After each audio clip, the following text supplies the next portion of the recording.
The dust hanging over the barrowland. I mean, it isn't just dirt. It's the pulverized remains of an entire geopolitical order. You've got this smell of ozone, charred earth, and the undeniable, like, copper stench of a world-ending battle that just, against all odds, miraculously and violently concluded. All right. And sitting right there in the middle of this apocalyptic hangover is Croaker. He pulls out the annals, and his hands are literally shaking from the adrenaline, the exhaustion, and he writes down 5 words: "The Black Company is no more." Wow. But then, he doesn't close the book. He just keeps writing. Yeah. Because usually when we talk about a business surviving bankruptcy, there's a predictable, structured recovery, a boardroom maneuver, Right. The lawyers file Chapter 11, you liquidate the bad assets, you rebrand, and a CEO steps up to a podium to assure everyone, hey, the new direction is lean and focused. Yeah, it's a clean pivot. The system protects the entity while it restructures, but that entirely relies on the underlying system still existing. When you're sitting at that bloody crossroads after the domination is just totally collapsed, there is no system. There's no boardroom. There's nothing. So welcome to today's deep dive. We are plunging straight into Glen Cook's Shadow Games, which is this pivotal chronicle that rips the Black Company out of its familiar Northern theater and just throws them into the absolute meat grinder of the unknown South. Oh, it's a meat grinder, all right. It totally is. Yeah. For those of you who have been following the annals, you know exactly what the stakes are here. The company is effectively dead.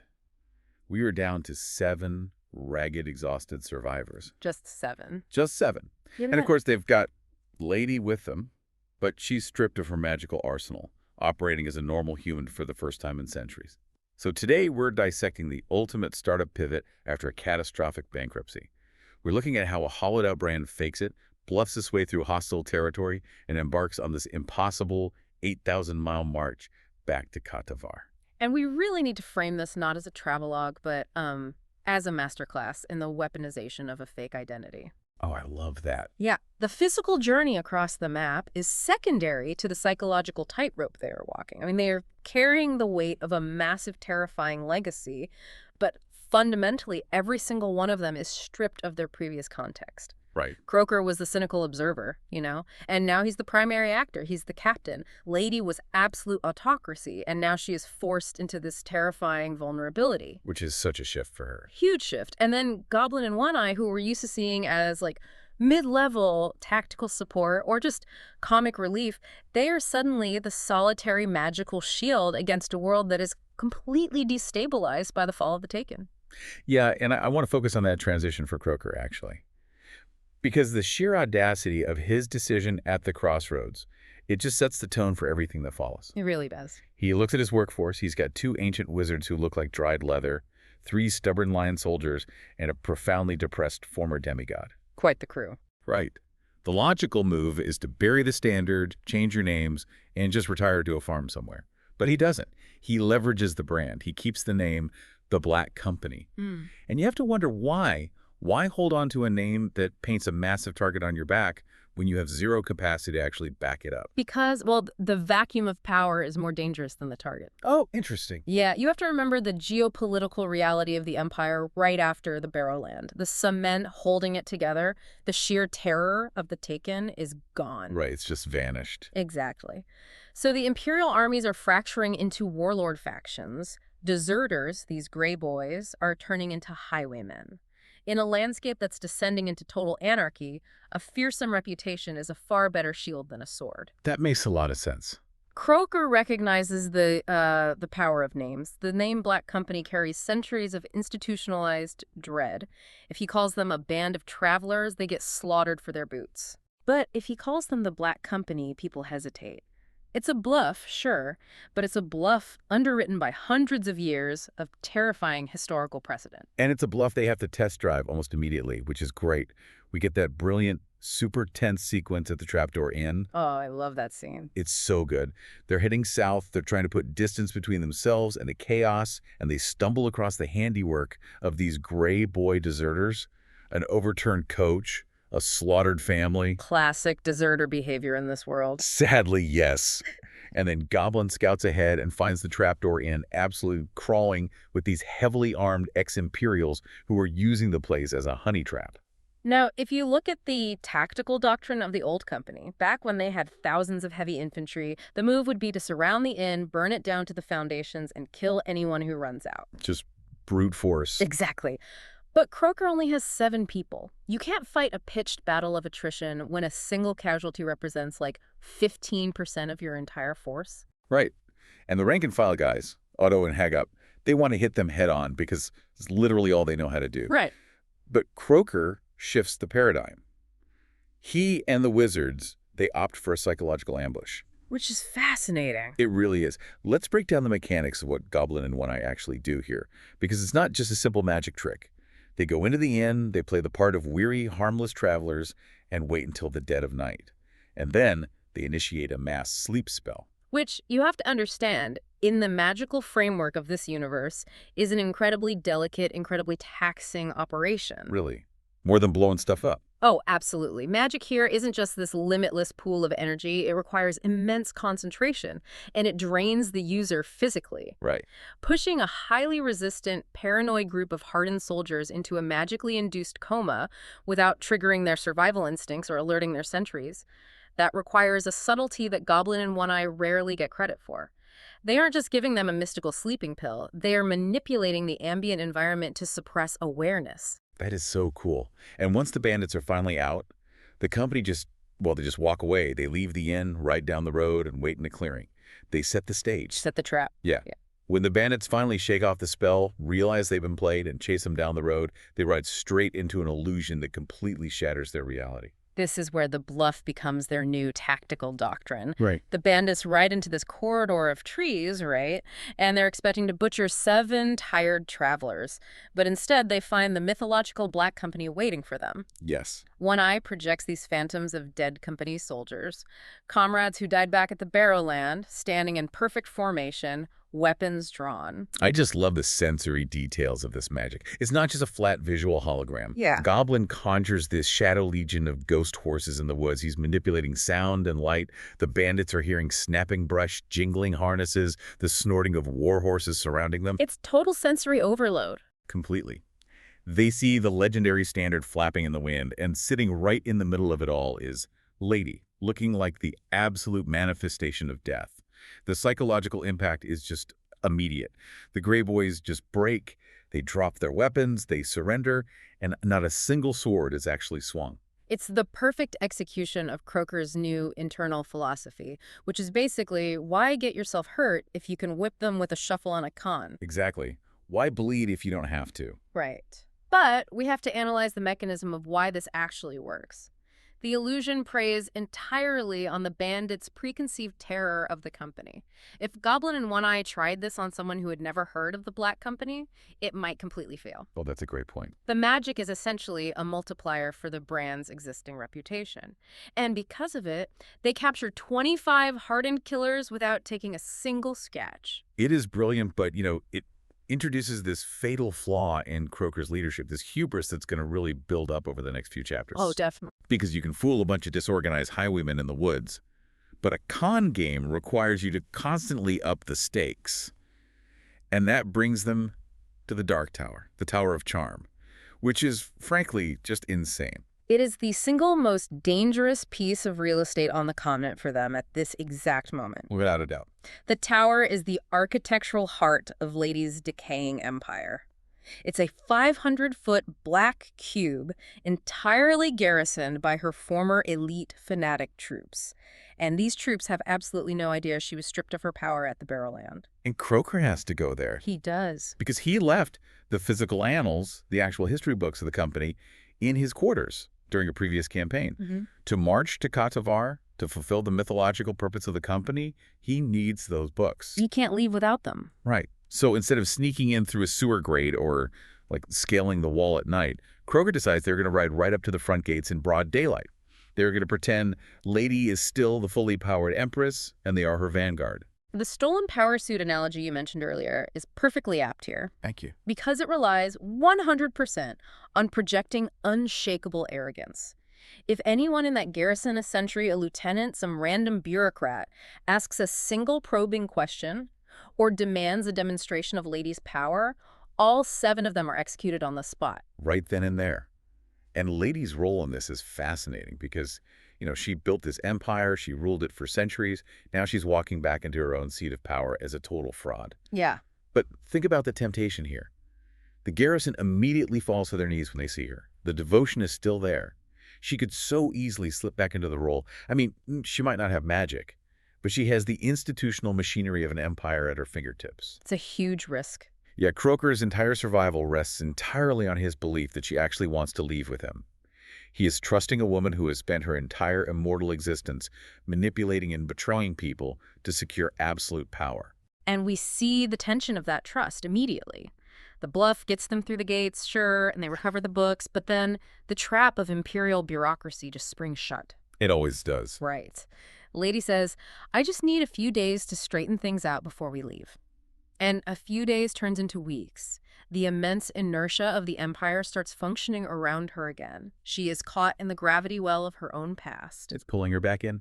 Exactly. And while she is trapped in administration, we really need to look at what happens to Croker. Oh man, Croker's transformation here is deeply, deeply ironic. Yeah. This is a guy who has spent the entire chronicle complaining about officers, despising authority, and priding himself on being this pragmatic grunt. Yeah, he's a soldier's soldier. Exactly. But to justify his presence in the tower, he invents a persona.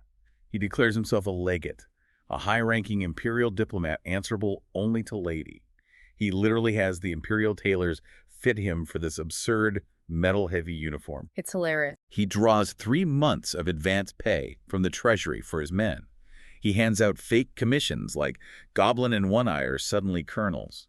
It's the psychological phenomenon of enclothed cognition taken to a macro scale. Enclothed cognition. Yeah, the clothes and the title begin to alter his actual behavior. He starts to really enjoy it. He even admits in the text that a disgusting little part of him gobbled up the obsequiousness of the tower staff. He starts sending servants scurrying just to see them jump. I have to push back on Croker a bit here, though. I mean, funny to read, sure, but it's incredibly reckless. He's jeopardizing the mission because he likes playing dress-up. Oh, it's totally reckless. Right. He's criticizing Lady for getting sucked into the bureaucracy, but he's doing the exact same thing. He's intoxicated by the very power structures he spent his whole life mocking. It perfectly illustrates the insidious nature of power, which is a massive theme in Shadow games. Power isn't just magic, it's social conditioning. Croker realizes why men lust after it. But to his credit, his obsession with Khatovar, which is his anchor to the company's core identity, it eventually overpowers the seduction of that legate persona. He recognizes that the longer they stay, the higher the probability that some surviving imperial sorcerer is going to realize Lady is magically dead. He has to pull the ripcord. He really does. And he does it by emotionally blackmailing her. He just goes to her and tells her he's leaving right now, with or without her. He forces her to choose between the decaying corpse of her empire and the terrifying uncertainty of the road. That's a brutal choice. It is, and they pull off the most theatrical escape imaginable to get out of the city of Opal and onto a ship. Well, the theatricality is a crucial tactical choice there. You can't sneak out of an imperial capital. Sneaking implies weakness. Sneaking invites pursuit. That makes sense. If you're going to run, you have to run so loudly and so terrifyingly that the local authorities are too paralyzed by confusion to even organize a chase. And they absolutely deliver on that. Lady dresses up as a high-priced courtesan. Croker is in full, glittering legate regalia. They secure this massive black iron coach. And Goblin uses his illusion magic to make the black stallions pulling it breathe actual fire and smoke. It's so over the top. It is. They roar through the streets of Opal, literally a nightmare on wheels, just scattering the citizens. They board the Dark Wings, this massive Quanquarum warship, and just blow through the port authorities through sheer, unadulterated intimidation. It is the absolute climax of the bluff. But as they sail south across the Sea of Torments, leaving the Empire behind, the narrative tone shifts drastically. It gets really dark. The adrenaline wears off and the paranoia sets in. The crows, this is where the creeping dread really starts. Everywhere they go on that ship, everywhere they make landfall, Croker notices crows watching them. Always watching. Not just existing in the environment, but actively observing. Yeah. At first, you think, okay, the guy's nerves are shot. He just pulled off the biggest con in history. It's a natural reaction. Right. But in this universe, you know the lore.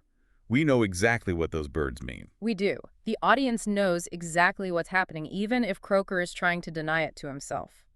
While Lady was stripped of her power, other apex predators survived the Barrowland. Shapeshifter, specifically, survived. And he is terrifying. Very. And we know Shapeshifter operates this extensive, continent-spanning intelligence network using animals, birds, dogs, insects. The crows are the physical manifestation of the past, refusing to let them go. The Taken are still on the board, and they are tracking the company. It sets up this incredible thematic tension. They are literally sailing backward through history. As they cross the Sea of Torments and make landfall on the southern continent, they are walking into regions where the Black Company operated hundreds of years ago. Into their own history. Exactly. Every step toward Khatovar is a step down their own bloody family tree.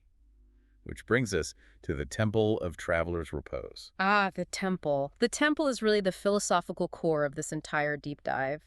It's a peaceful, ancient monastery dedicated to collecting histories and travelers' tales. Right. It is an environment of pure static observation, which stands in this stark contrast to the kinetic violence of the Black Company. Here, Croaker finally gets his hands on the lost volumes of the Annals, the Book of Cho, the Book of Tilaire. He and the wizard spend days just furiously translating these ancient texts. And it absolutely breaks him. It does. Croaker has built his entire identity, his entire justification for all the horrors he's participated in around the nobility of the company's history. He thought he was part of a grand, meaningful lineage, you know. Yeah, a brotherhood. But as he reads these ancient books, he realizes it's just a loop, a bloody, meaningless loop. The company marches to a new region, they take a contract with some local tyrant, they fight, they bleed, the sponsor inevitably betrays them to save money, the company slaughters the sponsor in retaliation, and then they march on. Over and over for centuries. It forces a severe existential crisis. Croaker is the historian. His life's work is preserving meaning. But how do you function when your own historical records prove that your existence is a testament to moral destitution? He looks at the so-called glory of the Black Company and realizes it's just cyclical trauma. He even tells Lady that every cynical, dark thought he ever had about human nature is completely vindicated by these books. It's devastating. He realizes Khatovar might not be a holy land. It might just be the place where the original sin was committed. But, you know, the universe doesn't let him wallow in his depression for long. No, it's... Past isn't just in the books, it's literally walking up the hill. The scene at the monastery is violently interrupted. Croaker is looking out over the landscape, grappling with this profound nihilism, and he spots a figure in the distance. Oh, creepy. A black-robed stump walking across the hills, surrounded by a massive flock of those squabbling crows. And on the horizon, there's apocalyptic heat lightning. But no thunder, right? No thunder, no clouds, just the silent, massive strobe of sorceress energy. The Taken are fighting each other. The power vacuum isn't just in the north. The surviving immortal sorcerers have brought their civil war south, and they are tracking Lady. The lightning basically pushes the company out of their philosophical paralysis and back into survival mode. They have to keep moving. They do. And the environment immediately reflects this shift. They enter the jungle of Dalakalak. Dalakalak serves as an incredible contrast to what the company is. It's One Eye's ancestral homeland, a lush, peaceful paradise. The locals are incredibly hospitable. Sounds nice, honestly. It is, but One Eye, this ancient cantankerous wizard, is deeply uncomfortable. He furiously avoids talking about his past, about what he and his dead brother Tom did to get exiled centuries ago. And it's so telling that no one in the jungle joins the company. The environment is just too harmonious. It highlights the fundamental alienation of the mercenary. Exactly. The Black Company requires friction. They are an organism that feeds on conflict. A paradise actually starves them, so they have to push through to the savannah, and that's where the ecosystem matches their nature again. The savannah is hostile. They hire these two incredibly arrogant, towering Kalita guides, Geek and Freak. They are warned to stay on a sacred path marked by white stones. Naturally, they don't. Naturally. Local warriors try to bait them off the path to ambush them. And here we see a massive evolution in the company's tactics. Yeah. They aren't relying on the trapdoor inn illusions anymore. The bluffing phase is completely over. Oh, yeah. When the attack comes, Goblin doesn't make ghost horses. He gets visceral. He enchants their ropes. Let's talk about the mechanics of this spell because it's pure nightmare fuel. It really is. He animates these thick ropes to act like giant subterranean worms. They burrow through the tall grass, hunt down the attackers, wrap around their throats, and then, to avoid violating the local laws of the Holy Road, the rogues literally drag the strangled corpses back across the boundary line to hide the evidence. It's brutal, lethal efficiency. It demonstrates that the two old wizards are not just tricksters, they are battle-hardened artillery. Yeah, they're terrifying when they want to be. Absolutely. But more importantly, the aftermath of this skirmish shows how the company is mutating. They started as 7 guys at a crossroads. By the time they cross the savannah, they are picking up strays, Sparkle, Big Bucket, the brothers from Barrel. They're accumulating a gravitational pull. Right. They're growing. They are no longer survivors. They are coalescing back into a military unit. Which sets up arguably the most bizarre and fascinating encounter of the entire journey. They arrive at the city of Gia-Exel. Now, historically, the ancient Black Company served in Gia-Exel for over 50 years before violating a contract and marching out, leaving a huge mess behind. So Croaker is sweating. He expects an ambush. He expects historical vengeance. But instead, they encounter the Gnar. The Gnar are a massive elite warrior caste within the city. And the twist is that the Gnar are the direct descendants of the original Black Company mercenaries who intermarried with the locals centuries ago. That's crazy. But they haven't just preserved the bloodline, they've deified the institution. It is the ultimate groupie evolution. I love this comparison. Imagine a rock band leaving a town, and 300 years later they come back, only to find that their fan club has evolved into a hyper-militarized religious death cult that worships the band's logo. It's exactly like that. The Gnar have their own version of the annals. They have strict codes of conduct based on distorted company regulations. They have been waiting for generations for the Father Standard to return so they can fulfill the prophecy and march to Khatovar. But look at the incredible burden this places on Croaker. Oh, it's immense. He's a pragmatist. He knows the company is just a bunch of tired, morally compromised guys fighting for a paycheck. But to the Gnar, he is a demigod. He is the mythological captain returned. The apprentice. He acts like a cynical medic if he shows weakness. He risks shattering the foundational theology of thousands of elite killers. It forces him to fully, irreversibly embody the role of captain. The legate persona back at the tower, that was a costume. This is metamorphosis. He has to project absolute divine certainty. And he needs the Gnar's manpower because the merchants of Gia-Exel offer him a poison chalice. They do indeed. They give the company a massive river barge and free passage south, but the unspoken catch is that the company is being used as a battering ram to break a vicious pirate blockade that has shut down river trade. The River War sequence is where Shadow Games pivots from a psychological thriller back into a full-blown military fantasy. Yes. It's an escalating game of tactical chess against an entrenched enemy in a highly restrictive environment. A massive, swampy river system. And Croaker's opening move is brilliant. Let's talk about Frogface. One night goes shopping in the Gia-Exel bazaars and buys a Demitas-sized imp.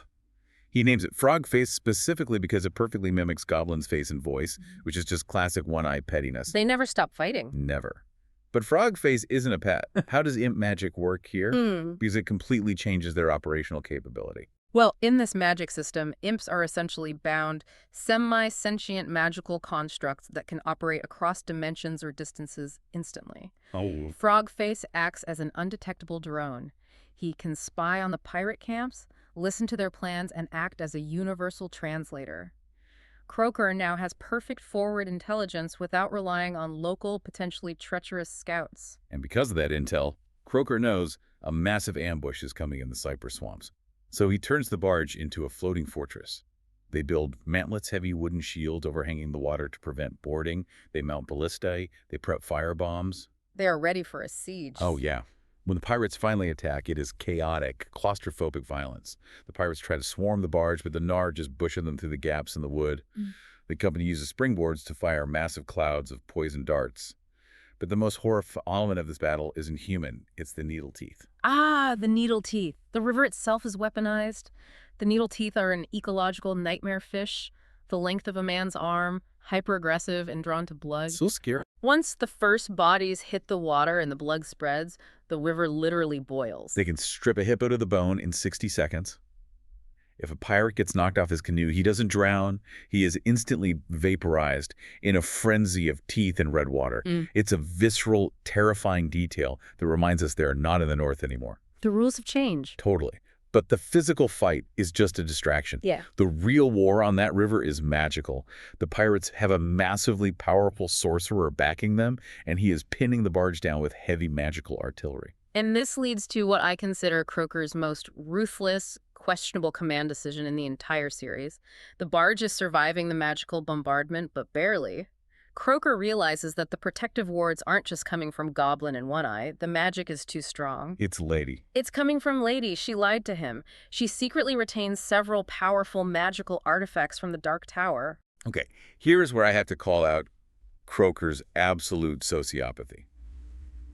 He realizes Lady has juice. So what does he do? He orders Frogface to magically teleport Lady's artifacts away from her right in the middle of a firefight. It's wild. He strips the barge of its primary magical defense, while a hostile sorcerer is actively trying to sink them. He is essentially holding his own men-goblin, One-Eye Otto Hagop hostage. He risks everyone getting eaten by needle teeth just to force Lady's hand. How do you defend that as a tactical choice? That's not genius, that's suicidal arrogance. You're entirely right to be horrified, but you have to view it through the lens of a magical stalemate. Croaker knows Goblin and One Eye will eventually burn out and die if the bombardment continues. He cannot defeat the pirate sorcerer with conventional weapons. So he needs a bigger gun. His only play is to force Lady to fully commit. He knows she won't reveal her power unless her own life is in immediate, undeniable jeopardy. He calls her bluff by removing her safety net. It is monstrously cold, but mathematically it's the only way to break the siege. And she breaks. She screams in frustration and she yields. She summons her remaining power, specifically calling upon a glowing staff shaped like a woman, which is wielded by an old man named Eldrin the Seer. Odd. But the moment Eldrin steps up to use the magic, the disguise drops. Eldrin isn't a seer, he is Shapeshifter, one of the original immortal Taken. He's been hiding in plain sight on the barge the entire time. The sheer scale of the deception is staggering. Shapeshifter unleashes a literal holocaust of sorcerous fire on the swamp. He obliterates the pirate fleet, boils the river, and burns the cypress trees to ash. It's apocalyptic. And in the light of that apocalyptic fire, we learn the identity of the pirate sorcerer. The sound he makes as he fights back, a continuous, maddening howl, gives him away. It's the Howler, another surviving Taken. Lady's old lieutenants are alive, and they have brought their millennia-old civil war to the south, using the Black Company, the pirates, and the river as a proxy battlefield. The company survives, but the victory is entirely hollow. They realize they are pawns. They arrive at the massive city of Taglios, exhausted, paranoid, and completely unaware that the geopolitical situation they are walking into makes the river look like a playground. The narrative structure of Shadow Games brilliantly widens the lens right here. We step away from Croaker's micro-obsession with Khatovar to see the macro reality of the southern continent. We need to look at Taglios and the Shadowmasters. Right, because while Croaker's been playing River Pirate, the rest of the world has been burning. We get introduced to this secondary storyline following a completely different set of characters. Willow Swan, his buddy Cordy Mather, a local Taglian warrior named Blade, and a highly irritable wizard named Smoke. Such a great crew. Swan and Cordy are ex-Imperials, just a couple of guys who wandered south, hoping to open a tavern and avoid exactly the kind of mess Croaker brings with him. But they get drafted because the political reality of Taglios is dire. To the south of the city, 4 incredibly powerful ancient sorcerers, known as the Shadowmasters, have emerged from nowhere and rapidly conquered a vast empire, which is now creatively named the Shadowlands. Taglios is the last free city in their path. But Taglios is a mess. Let's talk about their political structure. You've got the Probrindor Dra and his sister, the Radisha. They nominally rule, but the city is completely paralyzed by feuding, pacifist religious cults. They are incapable of defense. They literally don't have an army. They rely on local mercenaries and the sheer logistical difficulty of moving an army through the jungles to keep the Shadowmasters at bay. They are a sitting duck. Which is why they recruit Swan and Cordy. The Taglians need commanders who understand modern warfare. And there is a beautiful dark irony here that parallels Croaker's journey. Swan admits he only spent 2 months in an army and never even learned how to march properly. That is so funny to me. But he gets handed a command and he fakes it. He improvises.